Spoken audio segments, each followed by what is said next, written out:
कई लोग मुझे बोलते हैं कि आप ऐसी जाति से आते हैं, उसकी इतनी ज़्यादा आप भी संख्या कुछ है। ऐसा जाति से आते नहीं, लोग कहते हैं मतलब हाँ, लेकिन मुझे इन चीज़ों पर भरोसा नहीं है। मुझे सिर्फ़ एक चीज़ मालूम है कि हमारी पार्टी विचारधारा से, अपने कर्मों से ये चुनाव जीतेगी और उसे हर जाति, हर समुदाय का समर्थन मिलेगा। हैं? आप नालंदा से आते हैं और वहाँ पे कुर्मी कुर्मी में भी एक उपजाति है कुछ ऐसा।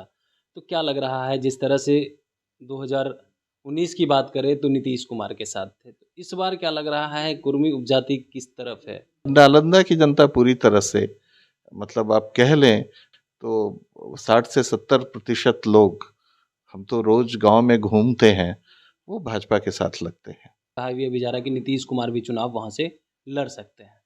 वहाँ की फिजा बदली हुई है, बदली हुई है। इनफैक्ट पूरे देश की बदली हुई है। अच्छा।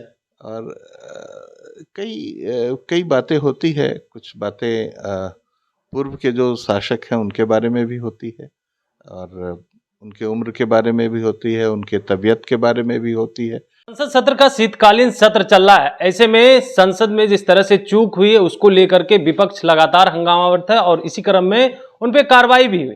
कार्रवाई के बाद वो लोग मिमिक्री करने लगते हैं देश के उपराष्ट्रपति और राज्यसभा के सभापति को लेकर के। इसके बाद जो है सियासत गर्म हो जाती है और कई तरह के आरोप प्रत्यारोप लग रहे हैं। अब इसी पे बात करने के लिए हमारे साथ भाजपा के नेता हैं प्रणब प्रकाश। कैसे देखते हैं जिस तरह से मिमिक्री कर रहे थे इसको लेकर के? ये बहुत ही दुर्भाग्यपूर्ण था, अप्रत्याशित था, और भारतीय संसदीय इतिहास पे ये एक काला धब्बा है। ऐसा कभी नहीं हुआ। जगदीप धनखड़ जैसे कद्दावर नेता और इतने सम्मानित व्यक्ति, जो हर तरह के सदन में रहे, राज्यपाल रहे, जो वर्तमान राज्यसभा के सभापति हैं और उपराष्ट्रपति हैं, उनकी मिमिक्री करना, उनकी नकल उतारना, वो भी संसद परिसर में, बहुत ही दुर्भाग्यपूर्ण था। उस मिमिक्री में टीएमसी सांसद मिमिक्री कर रहे थे और राहुल गांधी जो वरिष्ठ नेता हैं, कांग्रेस के राष्ट्रीय अध्यक्ष भी रह चुके हैं, वो वीडियो बना रहे थे। उसको किस रूप में देख रहे नहीं, वो तो पूरा कुनबा ही विचित्र ढंग से बिहेव कर रहा था। उनका व्यवहार बहुत ही निंदनीय था। और राहुल गांधी जी भी एक वरिष्ठ सांसद हैं, उनको ये समझ में आना चाहिए था कि ये बहुत ही गलत हो रहा है, उन्हें रोकना चाहिए था, लेकिन वो लोग बढ़ावा दे रहे थे। बहुत ही निंदनीय है। सभापति कह रहे हैं कि हमें बहुत दुख हुआ है और शायद हमारे जीवन में कभी इस तरह की घटनाएं देखने को नहीं मिली है, लेकिन जो हुआ है उसका हमें बहुत दुख है। आप इसको लेकर के कैसे देख रहे एक बहुत ही, धनखड़ साहब बहुत ही सेंटिमेंटल व्यक्ति हैं, और राष्ट्र के लिए उन्होंने काफ़ी समर्पण किया है, और पूरा देश इसको जानता है, विपक्ष भी जानता है। तो निसंदेह इस तरह के व्यक्ति को दुख होगा जब भारत की गरिमा पर ठेस पहुंचाने का प्रयास होगा। उन्हें अपने व्यक्तिगत दुख की चिंता नहीं है, लेकिन उन्हें चिंता है कि वो जिस पद पर हैं उस संसद की गरिमा भंग की गई, और इस तरह से इतना निचले स्तर पर जाकर के उपहास उड़ाते हुए की गई। इसका दुख है, उन्हें बहुत दुख है। क्या लग रहा है 24 का लोकसभा चुनाव है और जिस तरह से कार्रवाई हो रही थी, क्या गुस्सा इस तरह से निकाल रहे थे और बिना पद को देखे ही ये तमाम जो विपक्ष के सांसद थे वो? हाँ, वही है। अब ये लोग कुछ गठबंधन जैसा बनाने का वही प्रयास कर रहे हैं, नाम भी अच्छा रख लिया है। अ, लेकिन फ्रस्ट्रेशन है, वो देख रहे हैं कि ऐसा कोई गठबंधन सही रूप में सामने नहीं आ पा रहा है, और आगे भविष्य भी उनको पता है कि एक ऐसी पार्टी और ऐसे व्यक्ति से प्रतिस्पर्धा वो कर रहे हैं। व्यक्ति मैं इसलिए कह रहा हूँ कि वो हमेशा मोदी जी को टारगेट करते हैं, और मोदी जी एक ऐसे प्रधानमंत्री हैं जो भारतीय इतिहास के सर्वश्रेष्ठ प्रधानमंत्रियों में उनकी गिनती होती है। तो उनके विरुद्ध अनर्गल बातें करके तो चुनाव जीता नहीं जा सकता, ये वो भी समझते हैं। और इस तरह का बेमेल गठबंधन वो भी मतलब सही ढंग से काम कर पाएगा, इस पे सबको संदेह है, उनको भी है। तो फ्रस्ट्रेशन है, और वो कई तरह से बाहर आता है। आपने देखा कि संसद में जिस तरह से उन्होंने बिहेव किया, जो संसद के सारा कुछ नियम से हुआ। आप नियम संख्या 355 ले लें, 356 ले लें, 356A ले लें, उसी के तहत कार्रवाई हुई और इन्होंने गलत किया। और अब देखिए, एक और बात है कि गलत तो किया और बहुत ज़्यादा गलत किया और अब मानने को भी तैयार नहीं है और माफ़ी भी नहीं मांगना चाहते, तो ये और भी दुर्भाग्यपूर्ण है। आपने गठबंधन की बात की, इंडिया गठबंधन की चौथी बैठक समाप्त हो गई। अब तमाम जो विपक्ष के नेता हैं, गठबंधन के नेता हैं, वो कह रहे हैं बीजेपी डर गई है इंडिया गठबंधन से। नीतीश कुमार इसका नेतृत्व कर रहे थे, वो पीएम उम्मीदवार के बारे में कहा जा रहा था कि उन्हें पीएम उम्मीदवार बनाया जाएगा, लेकिन उन्हें पीएम उम्मीदवार भी नहीं बनाया जाएगा। इसको किस रूप में देख रहे हैं आप लोग, डरे हुए? वहाँ तो सारे ही पीएम उम्मीदवार हैं और हर बार एक नया नाम सामने आ जाता है।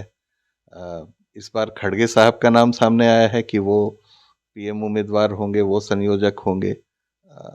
तो ये तो गठबंधन ही बहुत हास्यास्पद है। जहाँ तक डरने का सवाल है, भारतीय जनता पार्टी कभी भी इस तरह के गठबंधन या इस तरह की शक्तियों से डरती नहीं है। वो डट कर के अपना काम करती है, अपने विचारधारा पर टिकी रहती है। राष्ट्रवाद और भारतीय संस्कृति को कैसे पूरे विश्व में पुनः वो इज्जत दिलाई जाए, इस पे काम करती है और कर रही है। भारत आज विश्व की 5वीं सबसे बड़ी आर्थिक महाशक्ति है और सब कुछ हो रहा है और लोग देख रहे हैं। इसका प्रतिफल भी लोग देख रहे हैं। पिछले चुनाव हुए, उसमें जनता ने समझा और उन लोगों ने भारतीय जनता पार्टी का साथ दिया। 2024 का लोकसभा चुनाव है, आप नालंदा से आते हैं और वहाँ पे कुर्मी में भी एक उपजाति है कोचैसा। तो क्या लग रहा है, जिस तरह से 2019 की बात करें तो नीतीश कुमार के साथ थे, तो इस बार क्या लग रहा है कुर्मी उपजाति किस तरफ है, और खास करके कुचैसा समुदाय जो है वो उपजाति जो है वो किसके साथ होंगे, बीजेपी अगर वहाँ अपना उम्मीदवार उतारती है तो?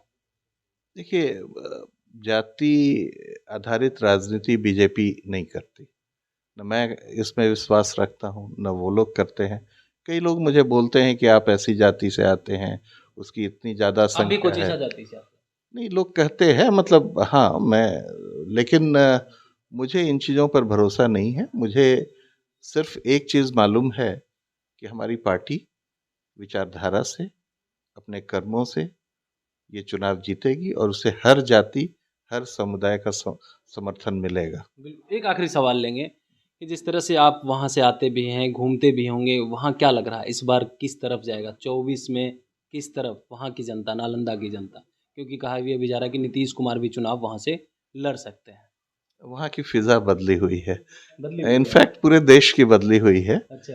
और कई बातें होती है, कुछ बातें पूर्व के जो शासक हैं उनके बारे में भी होती है और उनके उम्र के बारे में भी होती है, उनके तबीयत के बारे में भी होती है, कुछ जो हो सकता है उसके बारे में, संभावनाओं के बारे में भी होती है। पूरा रुझान किस तरफ? तो पूरी तरह से नालंदा की जनता पूरी तरह से, मतलब आप कह लें तो 60 से 70% लोग, हम तो रोज गांव में घूमते हैं, वो भाजपा के साथ लगते हैं। चलिए, तो आप सुन रहे थे भाजपा के नेता प्रणब प्रकाश का क्या कुछ कहना था, क्योंकि संसद में जिस तरह से हुई मिमिक्री किए टीएमसी सांसद और राहुल गांधी वीडियो बनाया, इसको लेकर के, साथ ही साथ नालंदा की जनता 2024 में किसको वोट करेगी उसको लेकर के, क्योंकि ये जो है जमीनी स्तर पे घूमते रहते हैं और वहाँ जो है जनता, खास करके कुर्मी में जाति है कोचैसा, उसको लेकर के क्या कुछ कह रहे थे। Kamlesh Kumar, live Bihar, Patna. Live Bihar YouTube पर सब्सक्राइब और फेसबुक पर लाइक जरूर करें।